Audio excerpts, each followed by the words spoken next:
What's up everyone? So just a quick PlayStation Vita upload for you all today. In today's video we're going to be looking at PKGj, which is a fork of PKGi, which gives it some new functionality. For those of you that don't know what PKGi was, it's basically a way of downloading Vita games directly on your Vita without needing to use a computer. It connects to Sony's servers, it basically extracts the PKG files as NoNpDRM dumps so that you can run them directly on your Vita without needing to deal with anything else.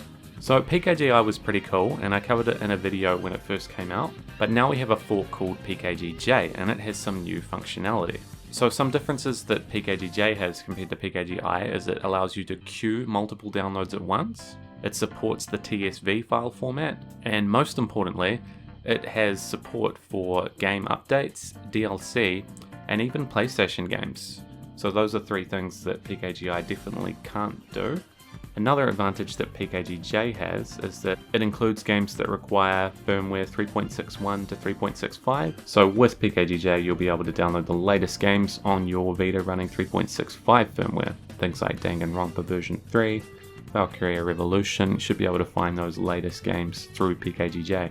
So I figured I'd make a quick video showing how to install PKGj.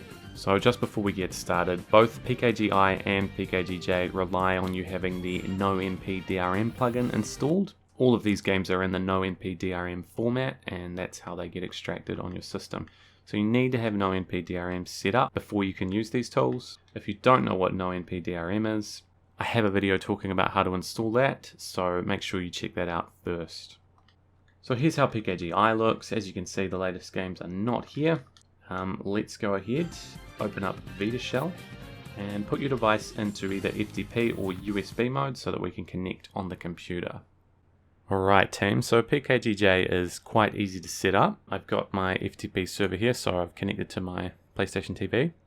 And then I'm going to come through to the UXO folder, and in the VPK area, we've got to send this PKGj VPK. So check the first link in the video description. That'll take you to a page where you can download this PKGj.vpk and just transfer it over somewhere on your Vita's memory card. Something else we need to do is we need to come into the UXO area and we need to either create or go into your PKGi folder. So if you already have PKGi, you already have a PKGi folder here. If you don't have a PKGi folder in your UXO, just go ahead and create the directory. Then in here there's a config.txt. So we're going to need to replace your old config.txt with this new one. So here's how it looks basically. There's 4 lines, a line for Vita games, updates, DLC, and PlayStation games. So I'll put a link to download this config.txt in the description as well. And then all we need to do is send it and overwrite your existing PKGi config. So once you've got that in place, you can either close out of your FTP software or disconnect from the Vita, and let's switch back to the Vita console now. Perfect. So back here on the Vita, let's push circle to close the prompt. Come through to UXO and find where you sent the PKGi VPK file. So for me that's the VPK folder. Select PKGj and just go ahead and install it. And yes, X to give it extended permissions. And when that's finished, we can exit out of Vita Shell and then look for the new PKGj icon in your live area.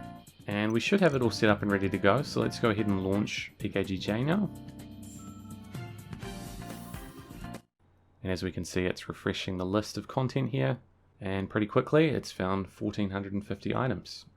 So if I just scroll down here, I'm looking for some high games. So if we look for Danganronpa version 3, we can see now that it's found 3.61 to 3.65 firmware games. If I scroll right down to V as well, there's Valkyria Revolution and Valhalla. So those games both have 3.61 in the title there, as well as their actual firmware version required at the end. So something else you can do is push triangle and scroll down and you'll see it says refresh game. That'll bring up Vita games. Refresh update for updates. Refresh DLC. We'll show you that. It's going to bring up a list of all detected Vita DLC content that's available.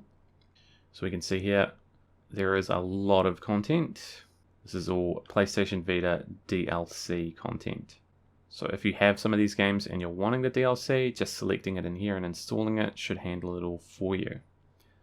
And another cool one, new to PKGj, is if we push triangle again and just choose the last one, refresh PSX. This is actually a list of PlayStation games which you can get through PKGj directly onto your Vita. Pretty sweet. Now I'm not certain if these would install directly to your live area, like a PlayStation Network PS1 game content would, or if they'll go through to an Adrenaline format. So what I'm interested in doing is just trying a PlayStation game here, and we'll see what happens. So let's go ahead and get Vagrant Story, PlayStation 1 game, and we'll just see what it does when it's finished. Alright, so it's just finished the download for Vagrant Story there. That was actually pretty fast. Let's go ahead and close out of PKGj. Now I'm not seeing it on my live area, which leads me to believe this is probably a way to install PlayStation 1 games for Adrenaline. So let's go ahead and load up Adrenaline.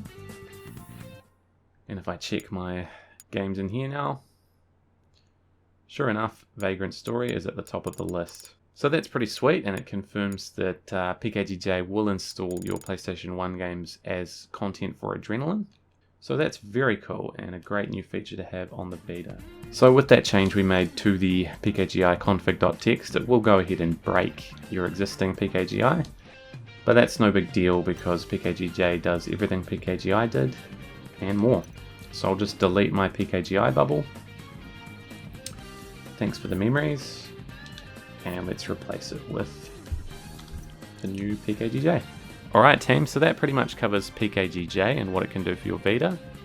Just a reminder that due to the Vita's hardware, and with this being wireless downloads, there is a bit of a limit on how fast you'll be able to get these games. Like even with a really good router, you're still going to be looking at about 1 megabyte to 2 megabytes per second tops download speeds. So if you're wanting to get games a little bit faster, an alternative is the NoPaystation browser application, which you can run on your computer.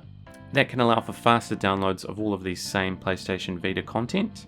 However, you will need to transfer the games from your computer over to your Vita at that point. So it's up to you whether you prefer PKGj or NoPaystation browser, but I do have a video on that if you're interested in learning more about NoPaystation too.